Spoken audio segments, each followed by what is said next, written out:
তো গাইস, তোমরা অনেক দিন থেকে কমেন্ট করছো যে অমিয় দাদা ভাই, তোমার গাড়ি চালানোর ভিডিও দিচ্ছ না কেন? তো আজকের আমি তোমাদেরকে দেখাচ্ছি যে আমার গাড়ির কি অবস্থা। আমি নতুন করে গাড়ি সাজাচ্ছি। তো দেখো তোমরা যে আমার গাড়ির কাজটা চলছে। তো দেখো, এই যে এখানে হচ্ছে মেন চ্যাসিস, যে বডির কাজ চলছে, এটা দেখতেই পাচ্ছ তোমরা। আর ওটা হচ্ছে পুরাতন চ্যাসিস ছিল, দেখো কি হারে নষ্ট হয়ে গেছিলো। তোমাদেরকে জুম করে দেখাচ্ছি, দেখো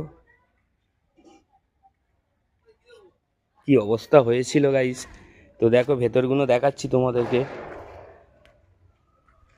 আর এই হচ্ছে টোটো গাড়ির, দেখো এইগুলো দেখো কি অবস্থা দেখো। আর এই হচ্ছে ওপরের, এটা হচ্ছে গাড়ির চালটারও খুব অবস্থা খারাপ হয়ে গেছে। তো এগুলো সব নতুন করে আবার ফের সাজাচ্ছি আমি। তো তোমরা দেখো। আর ওই যে ওদিকেরটা দেখো, জুম করে দেখাচ্ছি, এই যে পড়ে আছে, দেখো কি অবস্থা হয়েছে। তো যার জন্যই আমি গাড়ির ভিডিওটা দিতে পারছি না। তো তোমরা কিছু মনে করবে না, গাড়ি রেডি হয়ে গেলে আবার ফের ভিডিও দেবো। তো ছোট ব্লগটা কেমন লাগলো তোমরা অবশ্যই একটু কমেন্টে জানাবে।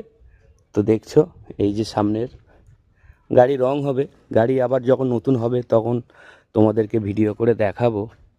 তো দেখো গাড়ির কন্ডিশন সত্যিই খুব খারাপ হয়ে গেছিলো, তো যার জন্যই কাজ করে নিচ্ছি। তো চলো আজকের মতন টাটা, আবার দেখা হচ্ছে অন্য কোনো ভিডিও নিয়ে। তো গাড়িটা রেডি করছি, আপাতত কাজ চলছে, মিস্ত্রি একটু টিফিন করতে গিয়েছে। তো চলো আজকের মতন টাটা। তো দেখা হচ্ছে অন্য কোনো ভিডিও নিয়ে। তো চলো আজকের মতন টাটা।